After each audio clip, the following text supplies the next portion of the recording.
I've been able to see a lot of different things, and those perspectives have allowed me to help our athletes achieve at a high level. Now, most of my time is spent with high level pros, Olympians, and then C-level executives or business owners, consulting using strategies and tactics that put guys on the podium, helping them both in the boardroom or at the organizational level in sport. So literally looking at why people lose, right? Why did you lose? Everyone wants to blame the talent. They want to blame certain things. At the end of the day, like, everything's multifactorial, but there is some catalyst to people's reasonings for winning and losing. I think most people are not real or honest with themselves on how to assess that. So it puts me in a unique position with coaches to tell them straight up, this is what we need to work on. This is where we are. Anybody listening to that knows exactly why you're still in the private sector. Was there ever a time during that where you were tempted and almost went college or university sector? So I ran the All-American Football Camp, which is a camp that put more kids into college than any other camp in the country. Brought 50 Division I coaches all the way from Division I to Division III that was able to work directly with high school kids and then put them into college. And I am still at the heart of what I do, a skills coach, I think, which is where the perspective that I have at the performance level is very different. But every year when I run that camp, I pretty much get an offer to go to this because they see me coach, right? So one of the things that I will say, that even I do all of this stuff, the biggest difference is that I'm not a consultant, right? Like, my boots are on the ground, my hands are in the dirt. I know how to coach. And I say that with confidence because it's been tested, right? I'm not saying this to say, oh, I understand how to do that drill. I understand the effects of that drill. I know what's going to happen with it. And I have a better understanding than most coaches do nowadays, because most coaches aren't willing to put themselves underneath the bar. They are program hopping on it every day. And when they program hop, you never really understand what things do to your body. Have you ever done that yourself? So when coaches watch you at the organizational level, they know damn who's good and who's bad. But most people are not willing to put themselves out there because they're vulnerable if people watch them coach. And if you look at like a head coach of any sport program, they're going to want to see, how do you coach? They're not going to want to care about like your philosophy. That's their job. They don't care about what your opinions are on topics. That's their job. Their job is to tell you what to do, and they want to see how you execute. So when I get down and I'm coaching, I take that very serious. And yeah, I get offers a lot on that end. And I play well with others. I believe that in sport, you have to know your role. Most people, there's two main factors to people that I think win in sport is, number one, knowing who they are, and number two, knowing their role.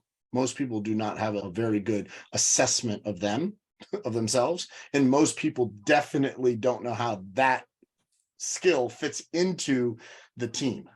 But if you do know that, then you learn to shut the fuck up and know who's in charge. One of my favorite stats early stage camping was more coaches quit the Nick Saban football camp than players, because they would not like the way that Coach Saban talks to them. And I'm thinking to myself, I'm like, come on, bring it. That's how I get better. Who gives a shit what the 17-year-old junior in high school thinks of me if I'm going to use this experience to then go back and coach my kids or go back and get better at what I do? But these coaches come to the table with such pride and egos that they're not willing to be coached themselves. In order to be a good coach, you got to learn to be naked and be a good student. And I think this is where athletes that are successful, they know who they are and they know their role. And good coaches know who they are, what their skill set is, and they know their role in order to enhance the experience of the team. But most people aren't willing to do that. So yeah, I was very tempted to go into the public sector. I would love to in a lot of ways, but I'm at the place now in my career where if I'm going to do it, I'm going to do it right. So I feel that you got to find people that align with your vision and then help massage their philosophy, right?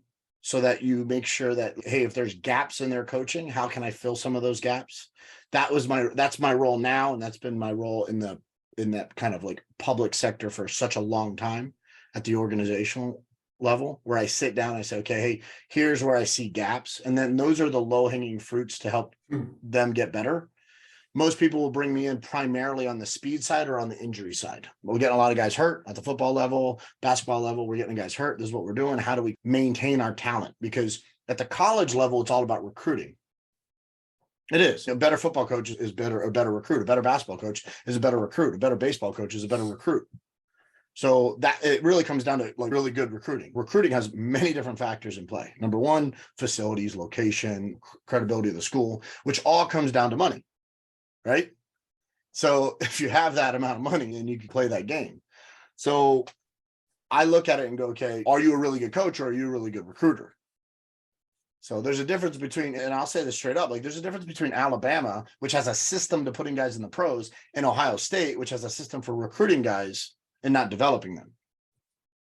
And then you look at schools like Missouri years ago, I would say like even 5, 8, 10 years ago, Missouri was a developmental system, right? You look at the Pac-10, Big 12, those programs developed certain players because they weren't getting the best recruits. So they were in the system for 4 or 5 years.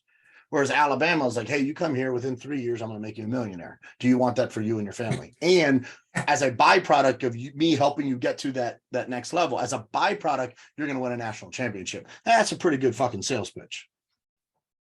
I'd sign on the dotted line. Exactly. I'm very tempted to go into those worlds, but I understand my value is looking at where their gaps are and what the coaches think they need, and then turning what they think they need into a little bit of a win to develop momentum and develop trust within the work that I do, and then expose what's actually really going on. But you can't do that on the first date, right? You can't go hang out with your girl, and on the first date, you basically say, oh my God, you're a control freak. You have this and this issues. Damn. You're super pretty, you're nice, but my God, you stink. Like you can't do that. So you got to date a little bit with some of these people, build a little trust, and then massage your way nice and easy, right? Into a conversation with coaches that they then say, hey, what else do you see? There's coaches that are really good at the biomechanical level or at the movement level.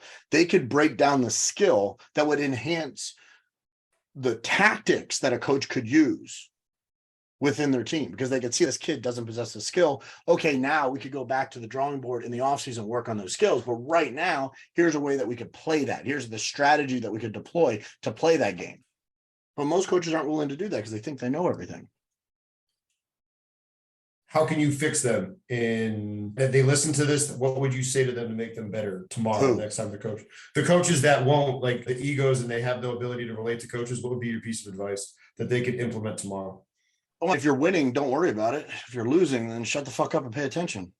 And I say that with a big ass ego because we like to win. But I think most people, they always want to know, oh, this guy does a great job because he's so good at articulating his stuff on social media. And he's so good at articulating his language and his philosophy. And look how great his system is. But they got their ass beat. Like at some point, what are we doing this for? Yeah, we're trying to develop young men and young women. Yeah, we're trying to teach life lessons through sport. Yeah, but our job, right, as strength and conditioning coaches that are in a college weight room or in a pro environment, your degree tells me one thing: you know how to manage a weight room. You know how to take an athlete and physically prepare them for whatever they're supposed to be doing. That's what it tells me. Most people don't even know that. Like, I know that a lot of people, there's a lot of trends in the coaching space right now, like learning how to coach better, learning how to communicate better. And let's use this style to have an open dialogue and get you to really understand what you need to do and communicate effectively. Like, motherfucker, you still don't know how to bench. You don't know how to do a push-up. You don't know how to run. Focus on that.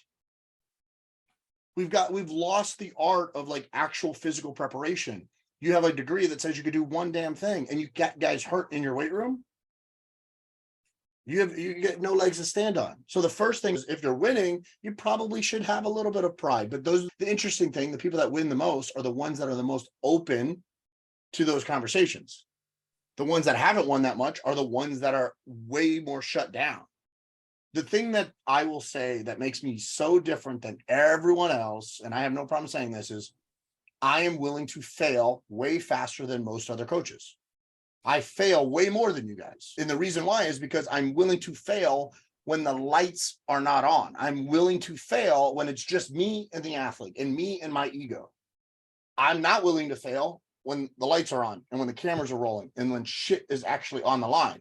That's when we make sure that we fail in the training so that when we get there, we're ready to go.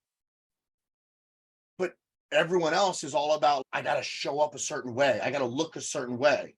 So that crap doesn't matter. If you don't win, that doesn't matter. What really matters is winning and doing it with a level of integrity. So I can't help you there, right? That's not my job. But in regarding winning, there's an actual strategy to winning. And it starts with looking at what the people do at the highest level, figuring out where your gaps are at the competitive level. If you're in a competitive sport where you're running against somebody, it's all about like their own work. Now there is some strategy to it. Like how do we approach races that are independent, like individual sports?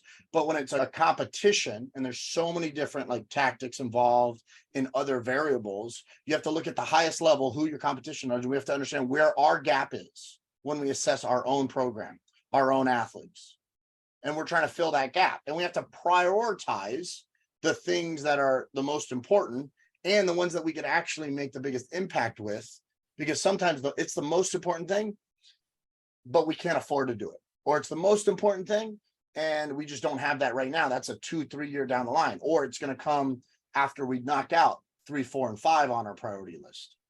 So most coaches do not know what to prioritize, and then they don't work on focus on that. They focus on other stuff that makes them feel good. So what would I tell coaches? Fail fast, like literally. And I don't mean that in a kind of like nice soundbite, right? Learn what's not working for you as quickly as you can so that you can figure out what your identity is as a coach and what the identity is of that athlete in that program. Once you do that, then you can actually build that. But a lot of coaches don't even have their own identities in place. Like they don't know how they're going to approach certain situations. But if you do, now all of a sudden communication a lot more seamless, and then you can move faster, because once you have trust in a relationship, whether it be at the athlete level or at the organizational level, once you have that trust, it moves so much faster. For you,